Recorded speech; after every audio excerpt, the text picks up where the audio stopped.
What's going on, guys? It is Coast Angel here, and Canada's Wonderland just announced they'll be adding for 2019 a dive coaster named Yukon Striker. This coaster will be 245 feet tall, 80 miles per hour, a length of 3,645 feet long, a duration of 3 minutes, 25 seconds, will have 4 inversions, 3 trains, and will have 24 riders on each train. Now, when I first saw this coaster, I was very surprised on how unique the layout is. It has some elements that you cannot really find on some other dive coasters that often, such as it has the first ever vertical loop on a dive coaster, which is a very interesting choice, and it also has a massive zero-G roll, which looks like a good element, but it's also very unique to other B&M dive coasters. Now let's first start talking off about the layout. Now this coaster, of course, has a very unique layout. It is probably one of the longest, B&M dive coaster layouts, longer than Valravn. That's probably one of the only ones that comes close to it. But I mean, it's a very weird layout. I mean, the first half is going to be way better than the second half, because the second half is just boring. It doesn't really have any good elements, which I'll be talking about later in this video. But right now, what I'll be doing is I'll be going through the whole ride and just be telling you what I think about each part of each element of the ride. So of course, you're going to leave the station and go up this 245-foot tall lift hill, and this is actually breaking as the record as the world's tallest dive coaster, beating their own record in Valravn at Cedar Point. But you're going to go up that lift hill, you're going to get some great views of Canada's Wonderland, and then you're going to go down this drop. Now, this drop is probably one of the best parts of the ride. It normally is one of the best parts of the rides on most B&M dive coasters, but you are going to drop down, but you're actually going to go right through Vortex and into the water, which is probably one of the best drops you can ever have on a coaster. I mean, and you're going to go under Vortex and go back out through this Immelman. The drop is a very cool drop. Cool drop. I'm definitely saying it's going to be one of the best drops in the park. And then you're going to go through that Immelman, and then you're going to go through this absolutely massive zero-G roll, which looks like have some good hang time to it. And then you're going to go through this vertical loop. Now this element, the vertical loop, like I said earlier in this video, this is a very interesting choice. First ever vertical loop on a dive coaster.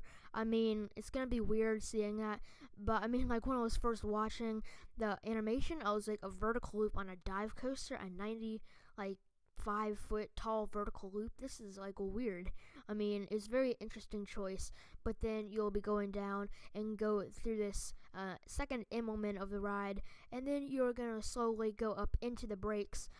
This is a mid-course brake run, and this almost gets you to a stop. I mean, it's pretty bad. I mean, how it's going to get you to the stop, you're probably just going to lose all of your momentum, and that's one of the downsides. It has a really bad mid-course brake run, and then you're going to go down this second drop. It's actually a way smaller drop. Of course, it doesn't hold you like the normal first B&M dive coaster drop, but normally you would see on most B&M dive coasters second drops that it will go down steeper. This one is way smaller and way less steeper. I mean, it's a very weird second drop, but whatever. I mean, then you're gonna go up through, kind of a gatekeeper ending, a little pop of airtime, which you're probably not gonna get any airtime. So, and then you're gonna go through this very slow helix into the brakes. I mean, the only good side about that helix is that it will be over the pathway,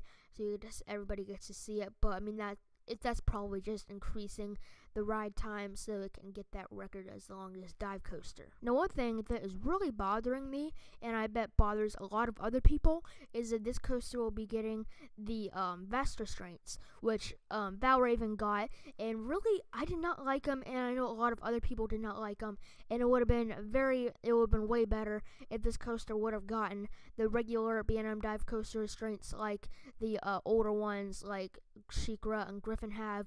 I mean, just the vest restraints, they do squeeze you to death on the brake run, and on some of the little pops of airtime hills that you can find on dive coasters, there's one on this one and one or a couple ones on Valraven.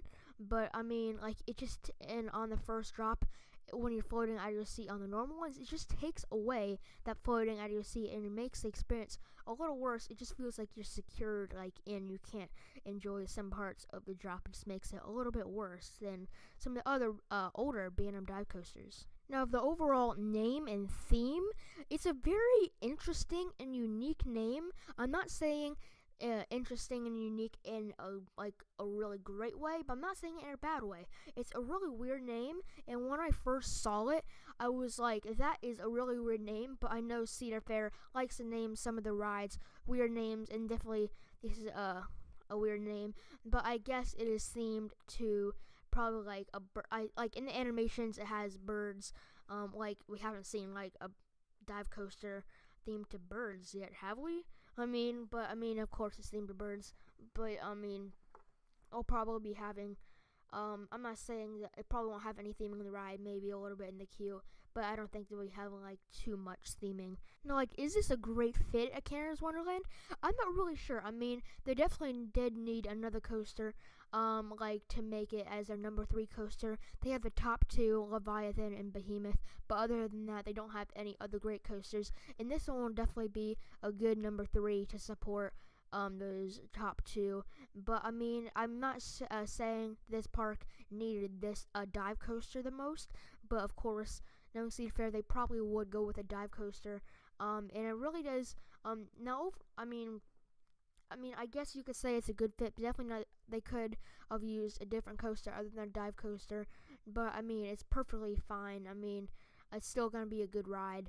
But I mean, like, overall, this coaster, I mean, it just looks really massive. Just during the animation, it looks like it's gonna be huge. It looks like it's gonna tower over everything. I mean, it's gonna. I mean, it looks like it's taller than the Wonder Mountain. But I mean, it's probably gonna be one of the tallest rides in the park. And it'll be in the top 3 tallest rides in the park. But I mean, it looks like it'll be massive. So I mean, I'm gonna finish off my analysis for Yukon Striker, the new B&M dive coaster coming to Canada's Wonderland in 2019. One of the only coasters coming to the Cedar Fair chain. And I'm just gonna end it off here. So hope you guys enjoyed this analysis of Yukon Striker, and I'll see you guys later.